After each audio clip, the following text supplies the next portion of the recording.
Yes? Okay. Good afternoon. We're going to get started. I think we're going to continue to be joined by people, but we'll get started now. I'm Anita Weinberg I co-direct the Civitas Child Law Center with Bruce Boyer there. On behalf of the center, our faculty and staff, and the law school, I want to welcome you to the start of the center's 30th anniversary celebration. 2 months before the Child Law Center launched in 1993, the American Bar Association published its report on the unmet legal needs of children and their families. It was titled, America's Children at Risk. One of its recommendations was to improve the training of lawyers who represent children. Around the same time as the report, the nation and legal profession were coming to grips with the reality that children are developmentally different than adults and in need of specialized representation and advocacy. 2 faculty members at the law school already were working to address this reality. Professor Diane Garrity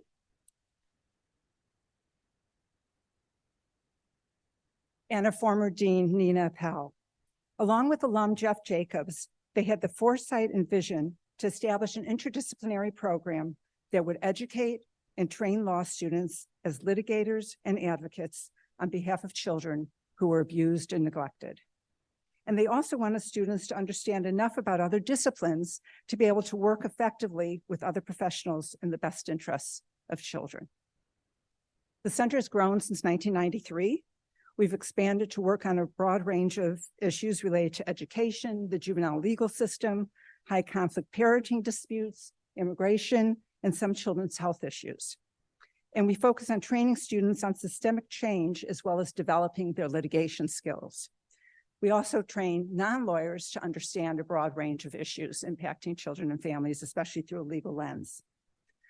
One goal when the center was established was to enable law students to learn about the most recent trends and developments in the field and to integrate that knowledge into how they respond to children and families. And that's what brings us to today's program. 30 years ago, Professor Garrity and her colleagues recognized that children and families were not being served by the system set up to respond to their needs. Today, we're still working within systems that have never achieved anything close to their purported aspirations. This afternoon, Professor Jane Spinak will discuss her evolution to deciding it is time to dismantle the juvenile court system because of its harms, and she will share her vision for building something new. We believe that this is an extremely challenging and important discussion, especially in the context of the growing calls to transform or abolish current approaches to working the child welfare and juvenile legal systems. It's relevant for the professional development of our students, to our work here at the center, and to the work of our colleagues and other advocates. This discussion also aligns with the law school's unique mission, which includes preparing graduates who will be ethical advocates for justice and equity, who will lead efforts to dismantle the legal, economic, political, and social structures that generate and sustain racism and all forms of oppression, and who will advance a rule of law that promotes social justice. We're glad that you're here to participate in this exploration and to engage in a challenging and critical conversation. Jane Spinak is the Edward Ross Aronow, I should probably ask you how I pronounce that, clinical professor of law emerita at Columbia Law School. For 40 years, Jane directed clinical programs in family regulation at Columbia. She also served as the attorney in charge of the Juvenile Rights Division of the Legal Aid Society of New York. She was the founding chair of the board of the Center for Family Representation, and she co-chaired the Task Force on Family Court created by the New York County Lawyers Association. And these are only some of Jane's accomplishments, so they're ones that are specific to the book that she's going to be discussing. There are many more. Jane will be in conversation with Shalise Neal. And Shalise is a 2013 graduate of both Loyola's Law School and School of Social Work, and was a Civitas Child Law Fellow. She's a co-founder of Chicago Advocate Legal, where she now serves as supervising attorney and executive director. The mission for Chicago Advocate Legal, which is a not-for-profit law firm, is to provide community education on legal issues and systems, and to provide flat fee, income-based legal services to those who cannot afford them. Their work focuses on housing, family law, DCFS appeals, and the Preventive Law Initiative. Shalise also works as a research assistant on child trafficking issues at the Center for Human Rights of Children at the law school and facilitates a class on race and bias. And in addition, she is working on her doctorate in social work, which is focused on preventative lawyering. There's so much more to say about both Jane and Shalise, two people who I truly admire. But I think through their conversation, you'll pick up on what makes them so special and why they're here with us today. So thank you, Jane and Shalise.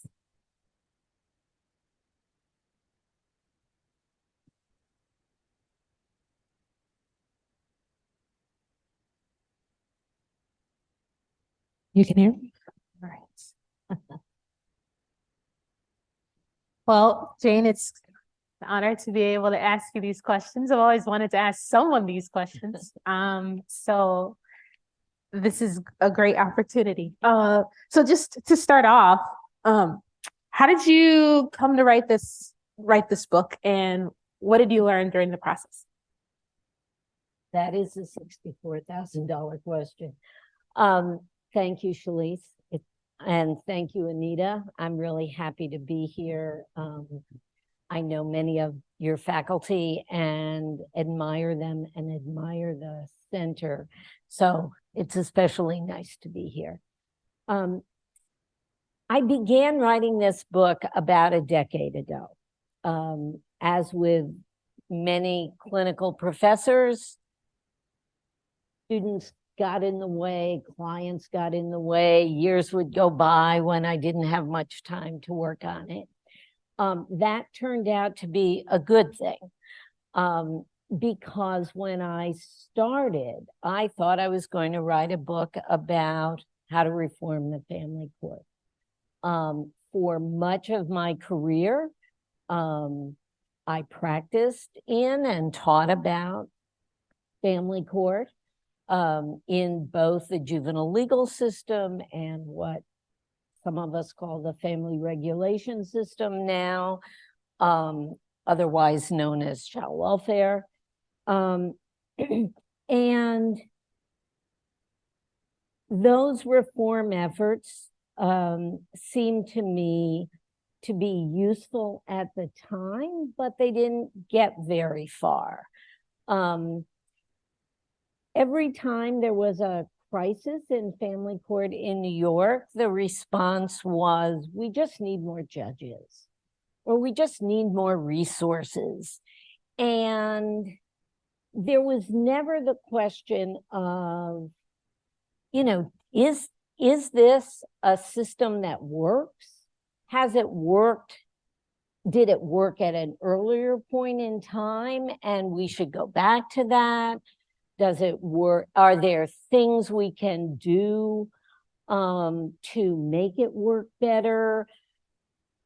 And so when I began to write, I kept thinking family court or juvenile court, depending on where you live in this country, or children's court or domestic relations court, they're all, you know, overlapping and address the most serious issues about children and families.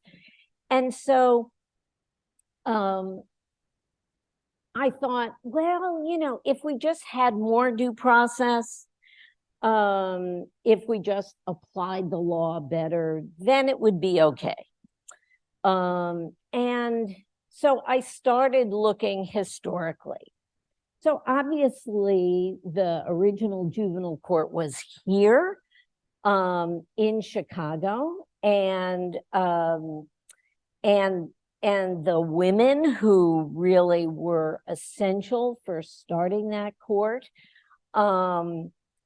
clearly felt deeply about treating children differently than adults. And I don't in any way suggest that we don't treat children differently than adults. I think part of my conclusion is we don't need a separate court for that.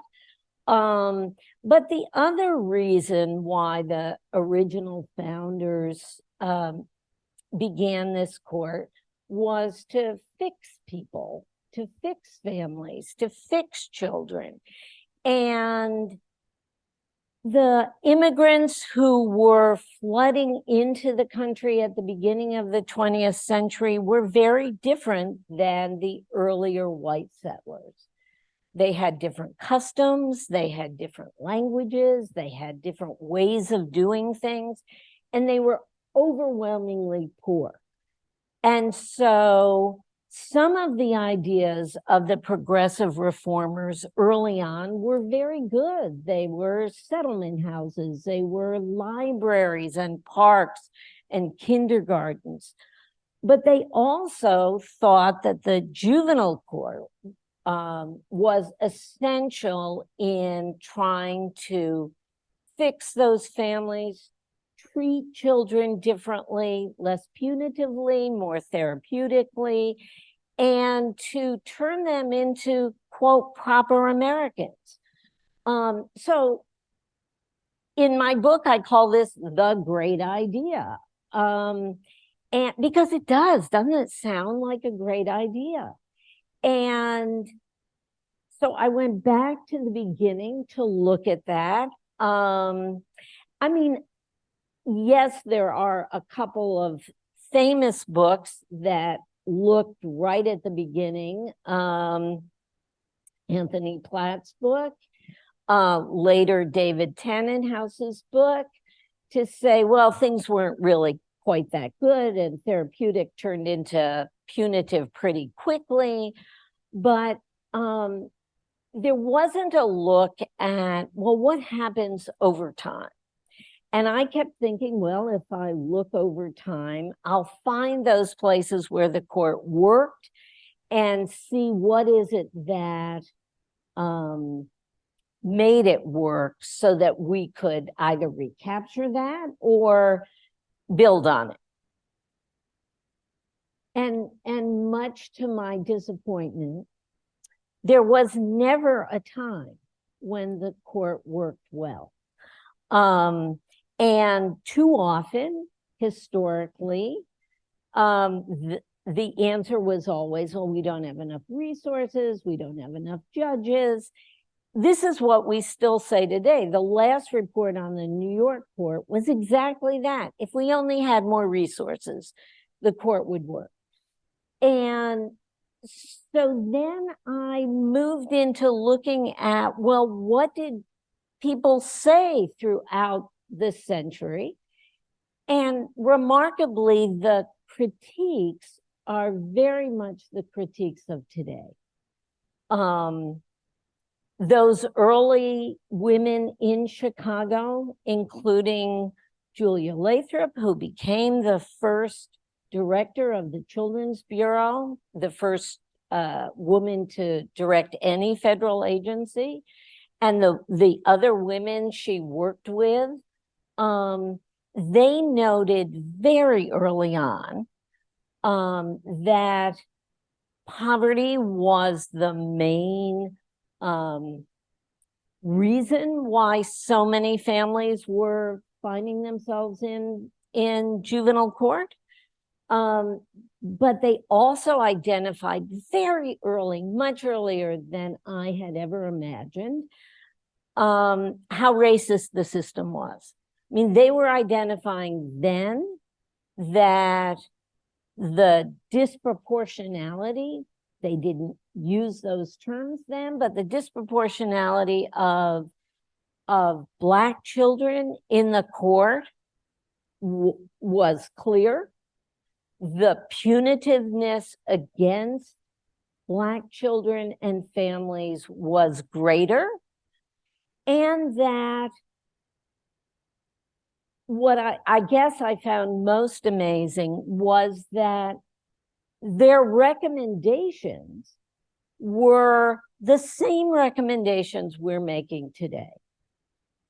The supports for families need to be community-based. We need to recognize the racism and the segregation for these families. We need to recognize that they don't have the same opportunities. They don't have the same housing opportunities. employment opportunities. In 1920, there were 40 kindergartens for Black children in the entire country. And these were the kinds of reports that they were recognizing really early on. So it isn't like, you know, we figured out something 124 years later. They were saying the same things. We should move things out of family court or juvenile court into the communities. And I'll say one more thing about that, and that is the other thing that I found through the century was who was pushing back against that. And it was overwhelmingly the judges. They kept saying, you know, we don't get it right all the time, but we're better than any other alternative. Or, yes, it's important for there to be community services, but you need to have the hand of the judge who's going to make sure this child goes to probation meetings or this mother takes care of her child.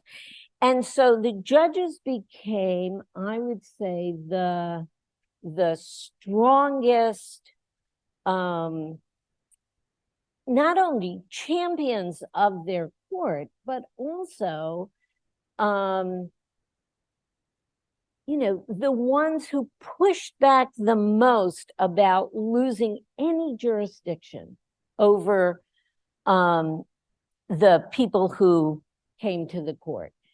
And what I think, I guess one more thing, is that it's important to recognize that at the very beginning, there wasn't really a distinction between delinquency, which was both children allegedly breaking the law and children misbehaving, what we now call status offenses, and dependency. And all three of them were seen in a very interrelated way. You didn't need to have a cause of action to bring someone into court. You just brought them in because you thought they were breaking the law, or you thought they weren't listening to their parents, or you thought this mother wasn't taking care of her children. And so that expansive idea that you could bring families in for these interlocking reasons meant that the court had tremendous jurisdiction. And that is in large part why the judges continued to push back against losing any of that jurisdiction.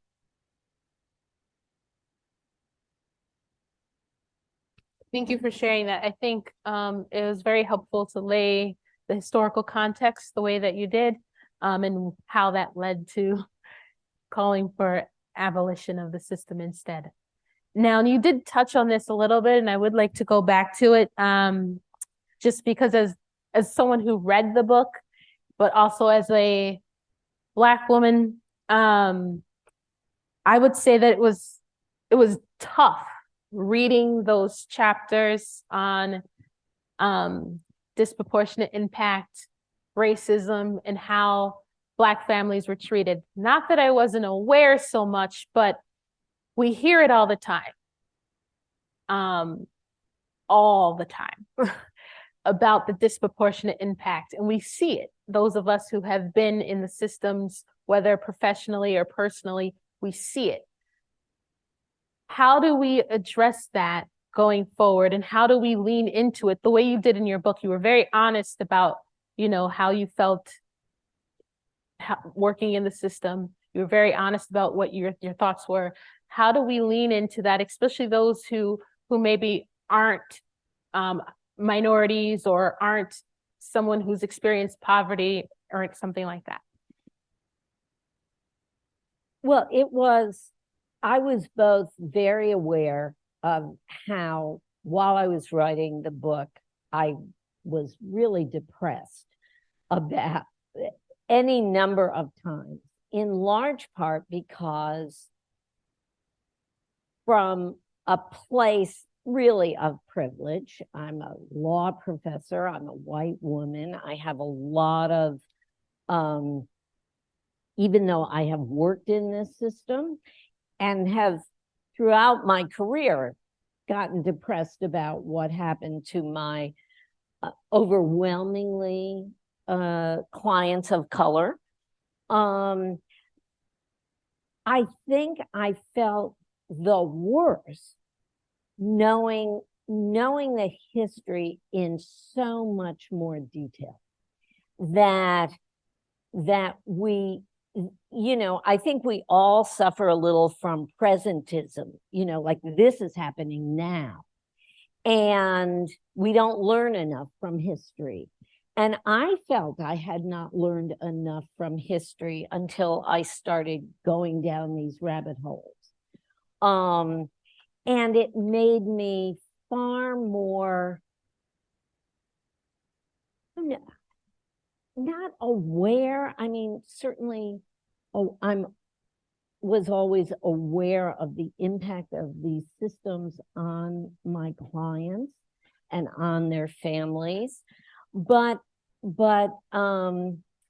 it made me much more radicalized in the idea that this is not a system that can be fixed, that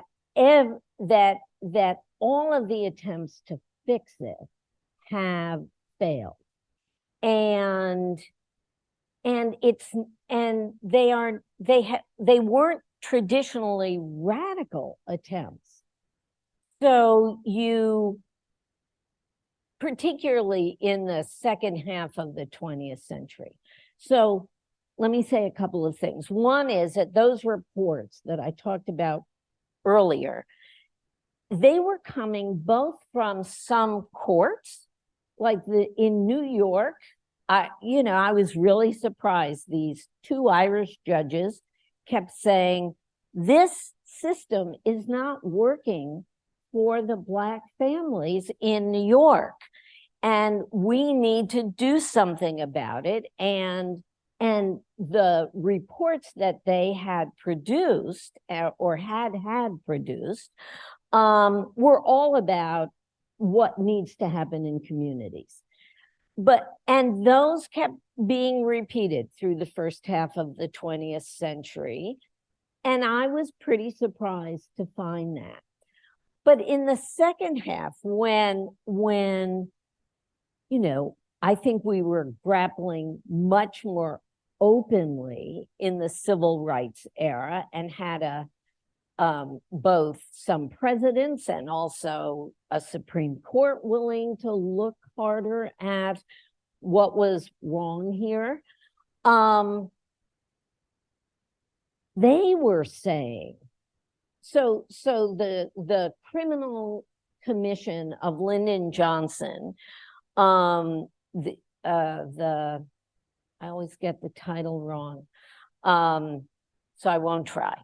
But it had a task force on juvenile justice, and both the commission and the task force basically said the juvenile court is a disaster. So these task force are, the most prominent people in the system, the most prominent scholars of the time.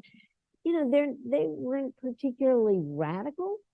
And they're looking at the court and saying, the court is a disaster. It doesn't work. What we need to do is to shrink it. We should not be bringing children in who are misbehaving but not breaking the law. We should be trying as much as possible to support children and families in the community. We should not be, we should give kids a lot of chances to mess up before we take them into court. So these were not radicals saying this, and yet it went nowhere. 10 years later, 10 to 15 years later, the Institute of Judicial Administration and the ABA create no, I'll step back because I want to make sure the chronology is correct. So then you get the Supreme Court basically saying about the juvenile court, in several cases. The one you probably are most familiar with is in Ray Galt, where the court is saying that Gerald Galt, who allegedly made a lewd phone call without a lawyer, without a petition, without notice to his parents, without any evidence, the judge decided he made that lewd phone call and he should go off to the Arizona Reform School for the next 6 years. He was lucky because a woman lawyer who worked with the ACLU, Amalia Lewis, got the ACLU involved, went all the way up to the Supreme Court, and Justice Fortas basically said that, you know, that children like Gerald get the worst of both worlds. They don't get the benevolence that the court is supposed to have, and they don't get the due process that you're supposed to have in a criminal proceeding. And so created a standard of fundamental fairness for youth charged with crimes, and in Gerald's case said, you know, a right to counsel. Because they said they had the right to counsel, and the Johnson administration had issued this report, the juvenile court judges were up in arms. One judge said it was like a bomb on the court. The National Council of Juvenile Court Judges said they issued a resolution saying no more of our jurisdiction should be taken away from us. They reluctantly acknowledged that maybe lawyers were necessary, but otherwise don't mess with us. And then 10 years later, the ABA and the Institute of Judicial Administration, because the court had said there are some due process rights for kids, issued standards for what that meant. And there were originally 23 volumes. One of them, they just decided about education was too tangential to what they were doing. I'm not sure that's true, but that's what they decided. One volume never was completed, and I'll talk about that later. That volume was the one on child maltreatment. And in part, it was never presented to the ABA's House of Delegates because the family court judges were so afraid that they were going to lose some of their jurisdiction. And one volume was, quote, tabled. And that was the volume on non-criminal misbehavior. And it was because it was too controversial, the idea that you would take these kids out of court. So I tell that story in large part to say what I'm saying today is not very radical. If you've got presidential commissions saying it and the American Bar Association saying it, and even the Supreme Court saying this system is not working, you know, it's not such a radical idea. But I do think, and there was a recognition in each of the, you know, in the Supreme Court decisions, though not as much of a recognition as there needed to be of how disproportionate this terrible system was on Black children and families. but it was always there. And so it just seems to me that that we should not be, you should not be reading this today and feeling like, yeah, well, I know this. Don't we all know this? Either because we've experienced it ourselves or we have been in systems that experience this. So why does this have to be written about over and over again? And so, yeah, it's very depressing. And if it's depressing for me, it's much more depressing for the people who it's had the greatest impact and effectiveness, who have been affected the most. And as we know today, it's intergenerational trauma. It's not just, this happens to a child or a family at this moment in time, but things can get better. We know now that this kind of trauma is intergenerational. And so we're just allowing it to continue.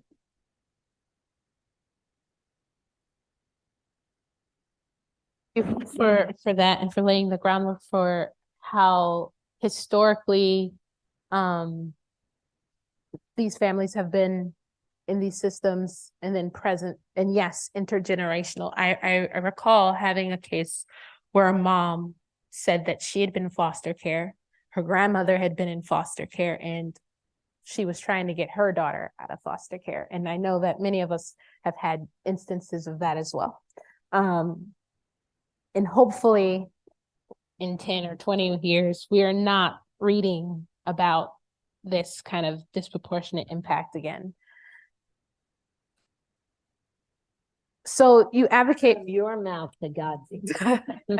Yes, absolutely. You advocate for the abolishment of family court, systems of surveillance, punishment, family policing, and replacing that with meaningful community developed based solutions. So this kind of question is a little bit twofold. One, what would that look like? And two, how does that kind of go opposite to what we have seen played out in lower income communities, which is disinvestment, lots and lots and lots and lots of disinvestment, to the point where, at least in Chicago, we have lost a huge number of Black families. It's been a number of years now, but there was a period where there are a huge number of school closings. So what does it look like to invest in communities so that we can abolish the court in the face of ongoing disinvestment? Well, the other thing that happened during this 10 years that I was working on the book is that abolition became possible to talk about. Abolition, not just tearing down, but abolition as a mindset for how do we do things differently. And,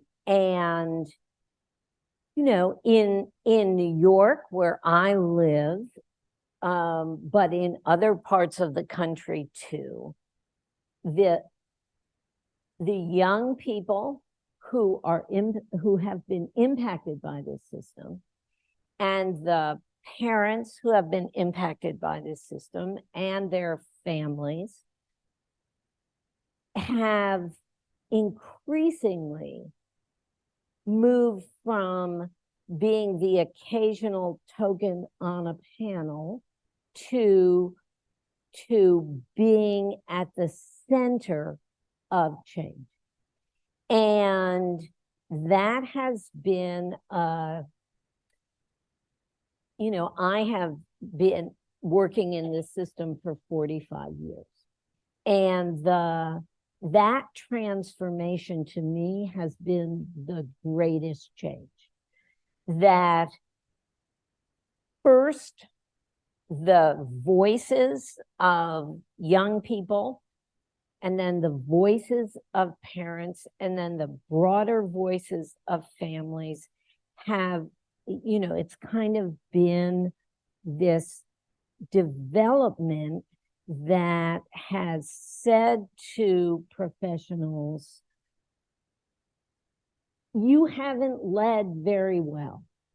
Maybe sometimes you've meant well. I hope most of the time, I hope I meant well, though, as you mentioned, I talk about mistakes that I have made in my own career in this book. But nothing has changed.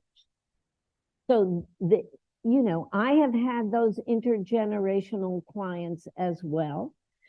And so this difference, Professor Weinberg and I, how long ago did that session? Pre-COVID, right? That we did a session with several activists in Chicago, along with another colleague of ours, to talk about this change that was really happening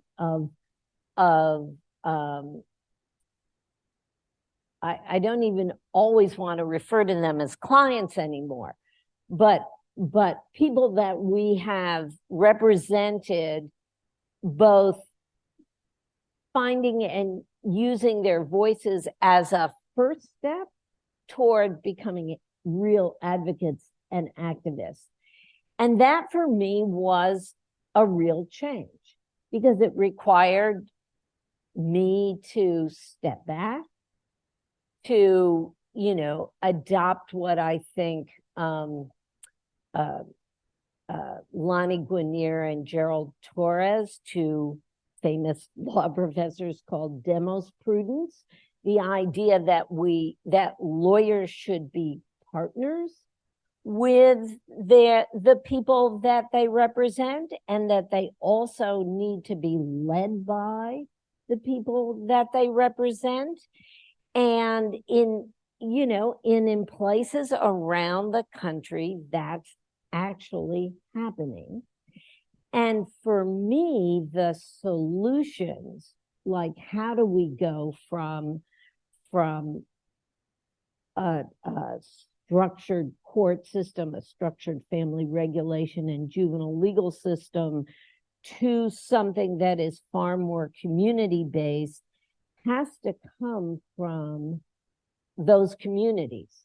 I mean, we have to be, for those of us who are, quote, professional, we have to be ready to say, how can I be a part of this change, but not leading this change?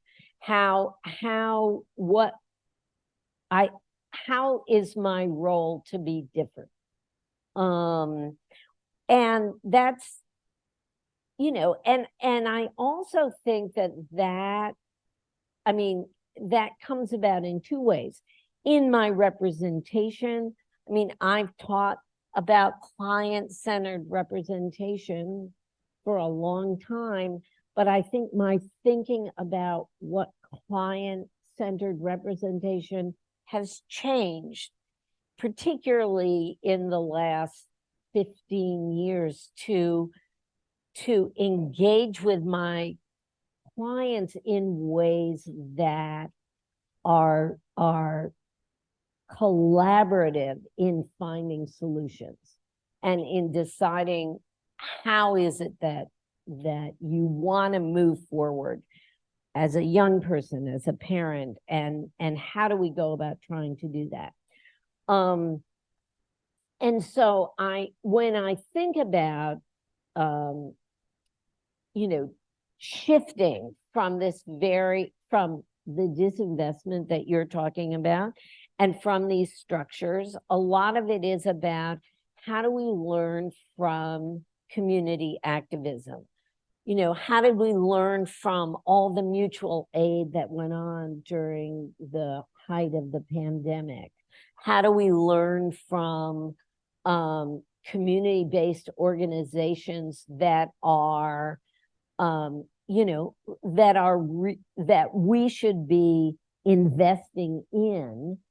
And I think that there are also, at the same time, some places where government investment has made a difference. Head Start is a great example. So I don't think we just want to eliminate.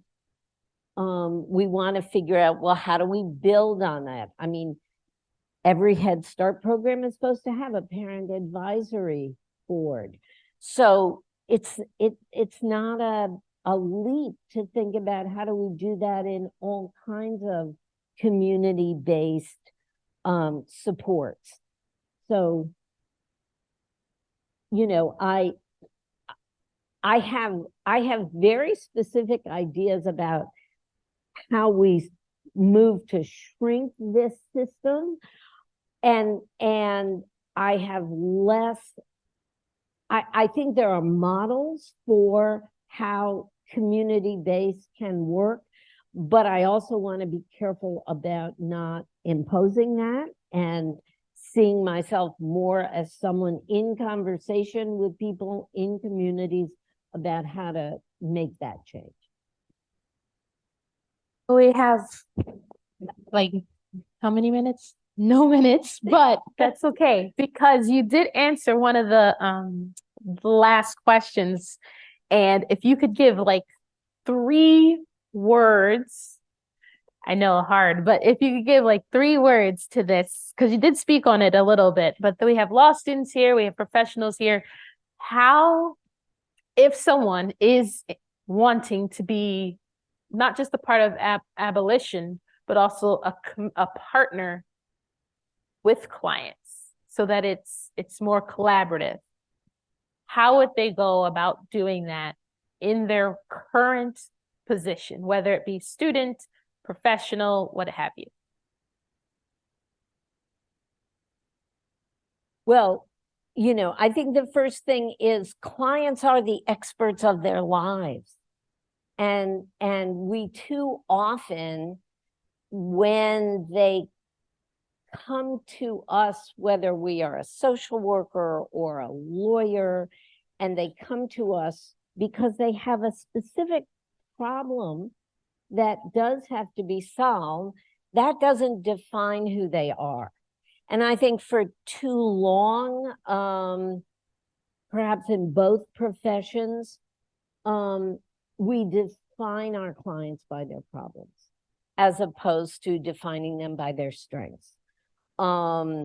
We narrow our vision of who this person is. And I'm still amazed sometimes when I talk to clients about how much more they are than this way in which the legal system has defined them. And so I think openness to that is incredibly important, because you're much more likely to find creative solutions if you understand all of who your clients are. I think it's very important for lawyers and social workers and peer advocates to create ways to work together.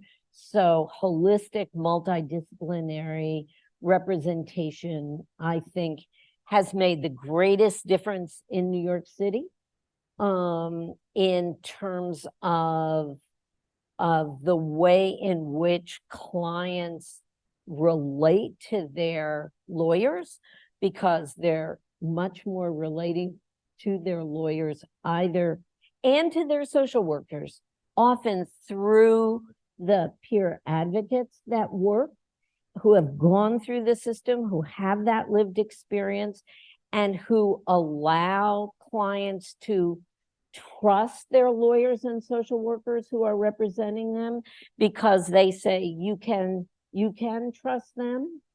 So I think pressing hard for multidisciplinary representation is a really important step.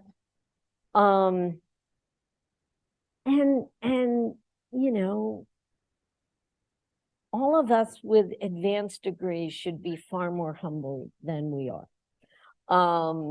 And to recognize how much we have been and continue to be part of the system.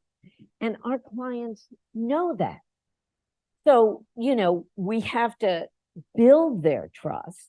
But I think if we were more honest with our clients about that need, we would do a better job, and we would then partner with families and communities to help them do what they want to do. Yeah. Thank you for that. Can I say Questions? one more thing? Yes. There is a list in my book of the ways in which to make change that I just want to say that the series editor for my book, Nancy Dowd, who is also a family law professor, when she got to the end of the first part of the abolition chapter, where I say, these are the things that will shrink the system, she said, put it into a list. And then one of my colleagues, when she got the book, opened it up, made a copy of the list and put it up on her bulletin board. So there are very concrete recommendations there that we didn't have a chance to talk about, but so I just want you to be aware that it's not abstract. I have very specific ways that I think we can do this.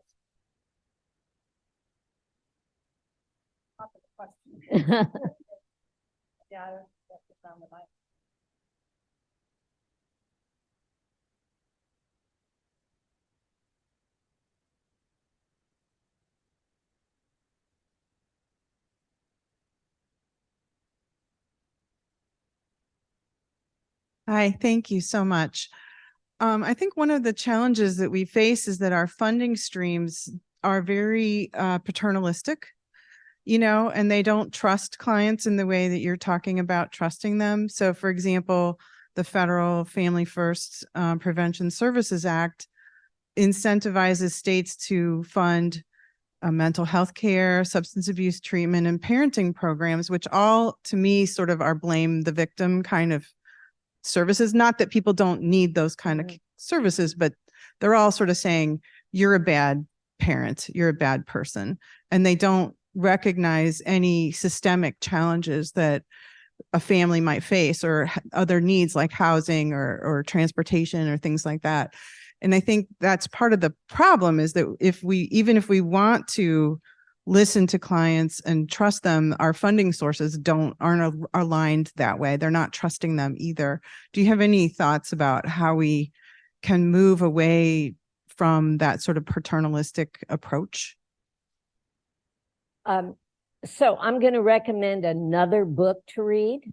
Dan Hatcher, who teaches at the University of Baltimore, has written 2 books that are relevant to your question. And the second book, which he just published, is called Injustice, Inc. And it's even worse than what you just said, because not only is it a blame the victim, but that federal money, and often the state and local money, feeds the system itself in ways that are pretty mind-boggling, like courts that become the agency for child support under Title 4D, and they both make the decision and enforce the law and then get the money from the enforcement to support the court. Real questions about separation of power and impartiality. But so you're right. I mean, we have to grapple with the way in which funding works and figure out how to change that. I mean, family first, the child has to be at risk of foster care in order for that funding to flow. Well, that's not family first, right? You have to create a category that says a child's going to be at risk of foster care. But the child is often not at risk of foster care.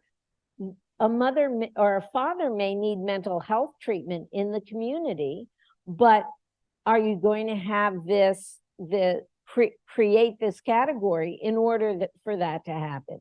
So I think part of it is our obligations as we work on legislation. But I also think that we have to, the biggest challenge really is in convincing those funding streams that this is about this broader societal problem of blaming individuals for what society fails to do, and which again appears throughout the history of the court. And so, you know, sometimes I think we don't pay enough attention to the money. And I think in addition, what we have got to pay attention to if this is going to happen is this is a lot of people's jobs, right? So how do you engage unions to say, instead of being, you know, prison guards for kids, or being, you know, quote, peace officers in schools, you want to get retrained, you know, to support families in communities. I mean, that's huge. And unless we grapple with how do we figure out how to shift those jobs? You know, I grew up in upstate New York, and when the industry went out, the industry that came in were two facilities for young people, two lockup facilities for young people. Instead of making gloves in the town I grew up with, we now police kids. So you know, it's broader. It's much broader. And so, you know, what I'm talking about is just one piece of how to do this. And I think what Dan in his book is talking about is it's even worse than that. And so we've got to figure out how to decouple the way money just reinforces the system. But we also have to figure out a way in which to engage the people who are working in the system to want to do something else. I know that's not much of an answer, but.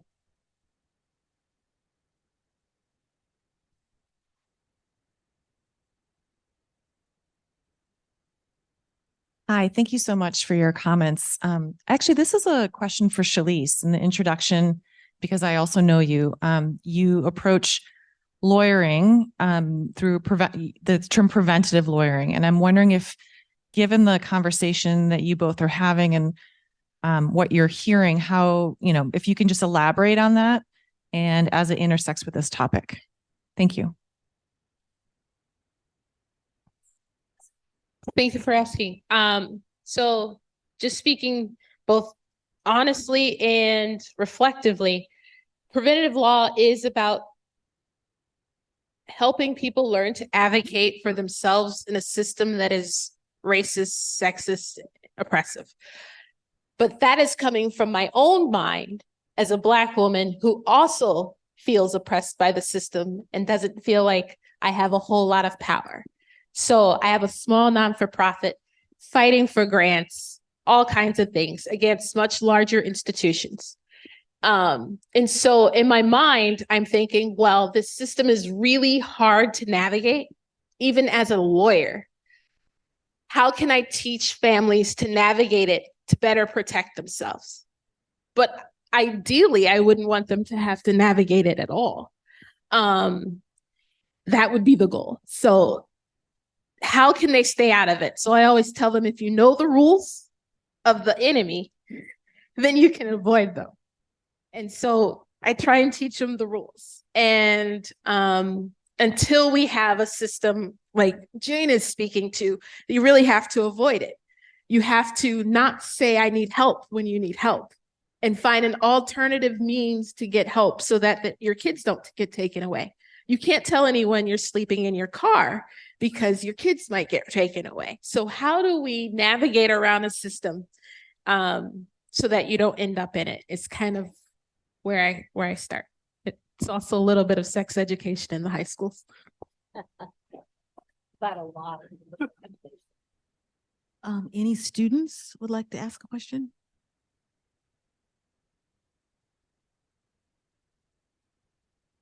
Hi. My question is more broad, I guess. We're starting to see all of these movements toward the deregulation of people and sort of calling for shrinking a federal government that's a bit too big. How do you see like some catalyst that hurled us towards this wish of deregulation and a shrinking of the government? Or in all of your research, did you come across some pivotal moment that you think, oh, this is when we needed to start defunding the government or occupying Wall Street or abolishing the child welfare system?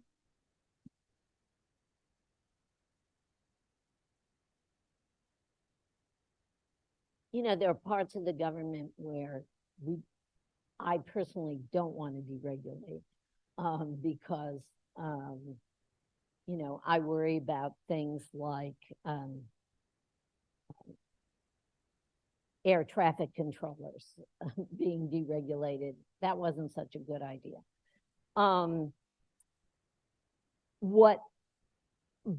But I am a little hopeful that there are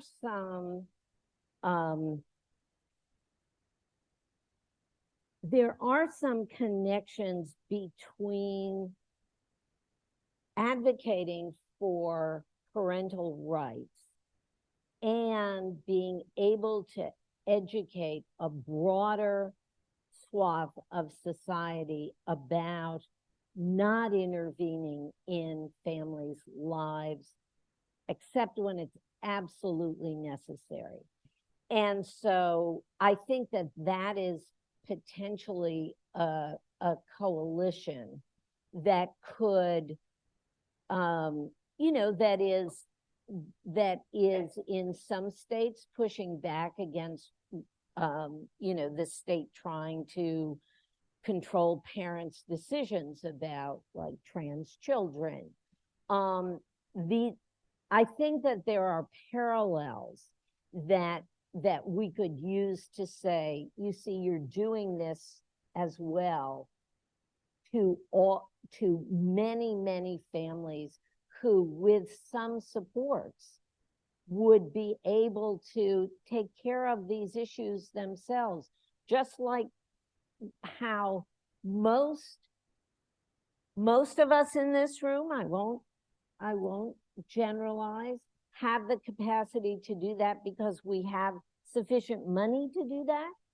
And we know that poverty is most highly correlated with families coming into the family regulation system. And so I do think that we have to think creatively about who may be our partners in this.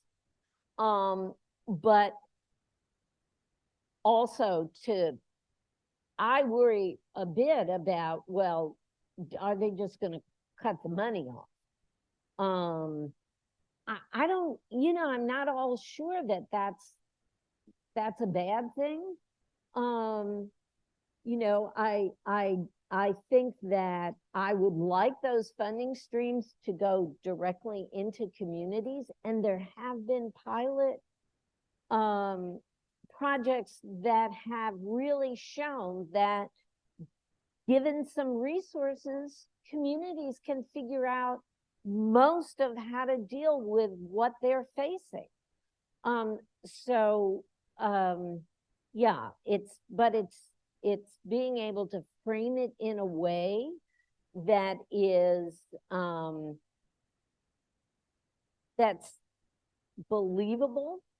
And I will say something that is important for outside of urban areas, especially. And that is, even though there is disproportionality throughout the country, in most rural areas, you're talking about poor white people. And so we also have to be able to message around rural poverty that those are the families that find themselves in these courts, and to find common ground there too, because otherwise too many people will push back about, well, this is just about people of color, and I don't care about people of color. That's what I worry about.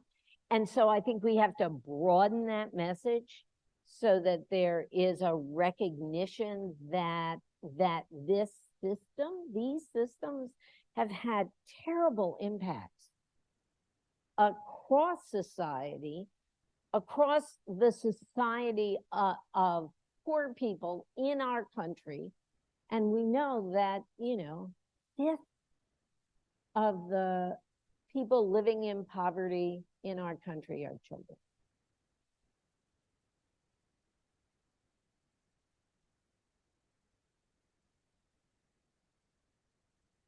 Thank you. In a country that's so just, where capitalism is just what it is, I can't think of a word to describe our capitalist system. How do we, yes. How do we connect that experience of poverty across rural and urban America? Because I totally agree with you.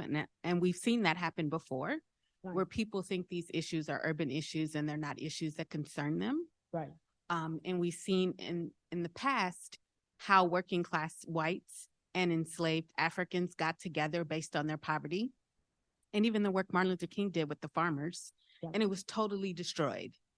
So how do you think in this day and age, you could have that conversation and hold those two communities together through a shared experience, which is poverty in a capitalist society? Okay, if we could do that, I could retire. Oh, I have retired. That's right. I'm not sure. I mean, I think from my own experience in New York, it is figuring out how communities themselves reach out to other communities to say we have common issues certainly lawyers and social workers and educators can help to do that. But sometimes I think what we can help do best is to say, do you know about this? Do you know about this mutual aid project going on in, just 10 miles north of the city? Maybe you want to talk with each other about that. I mean, it's a, I think it's a broader issue of peace studies. How is it that there are some groups of Israelis and Palestinians who have figured out how is it that they have common cause and are working together?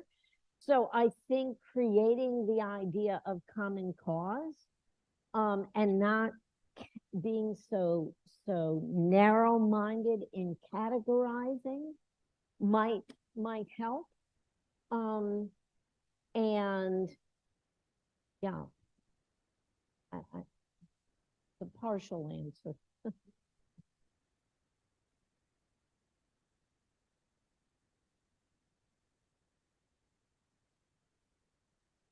Hi, thank you so much for this conversation. As you're talking, it is really depressing. I was thinking, or I guess I was wondering, I'm not a legal scholar, but I was wondering if there are any states that might be doing things better than others. And in particular, you're from New York, and I know that the state just passed laws around something called mandated supporting. I don't know if that's a step in the right direction, but I wanted to hear your thoughts on that. And then second of all, I wondered if there are other countries that have different kinds of setups around family law and policing, and if those might inform some of the ideas that you have. I'm guessing Shalice and I could both answer that. You want to try it first? Can you hear me? As far as other states doing it better, not really. I mean, it's the same pretty much across the board. The demographics might look a little different versus larger cities, smaller cities, but outcomes for children and families coming out of the child welfare systems are just, yeah, not great. I also think, you know, another thing we have to grapple with is, you know, we have a very punitive society. So I was talking to a close friend of mine who is a family court judge, and she said something that I read. I mean, we were talking about the fact that she had read it in the book and that she still needs to say it today, which is she doesn't think she should be doing what she's doing. And she's a very good judge and a very fair and just judge. And she really tries to be as objective and unsubjective as she can be. Nevertheless, she's human. And but one of the things she said to me was, we are such a punitive society that we like blaming people for what they do. You know, which goes back to the question the person asked me in the back. And that, so we're not traditionally a country that says, here, we're gonna put a lot of resources into communities and let them see what to do. And so, you know, her fear is a fear that judges have said through the whole time of this court is, yes, I believe that would be better, but I don't see it happening. So you know, and there are systems in other countries that are less punitive, though, you know, the juvenile court itself got adopted pretty, you know, in an awful lot of places. The part that's good about that is the treatment of children differently than adults idea. Part that's bad about that is the intervention, but I think in a lot of places, they don't think about the fixing families part as much as how do we treat children differently. So the international standard for juvenile responsibility is 14. Okay, in half the states in this country, we bring kids in, there's no lower limit. You want to arrest a 5-year-old, you can arrest a 5-year-old. You want to arrest a 10-year-old, you can arrest a 10-year-old. You know, there are only 5 states, I think, that the lowest limit is 12. So, you know, we really have to think in those terms of why do we want to be so punitive? I mean, there are lots of historical reasons we know about. You know, we're built on slavery and displacement, right? So that has a lot to do with it. But why still? And, you know, we know, I mean, we can give you we can have the explanations. What do we do about not being a racist society? And I think that requires, I think to some extent, what I believe, and the work that Shalise is trying to do, is saying, how do we help communities build themselves up who have been so disenfranchised? Because if that doesn't happen, things will not change. Yeah, no. Please join me in thanking Jane and Shalise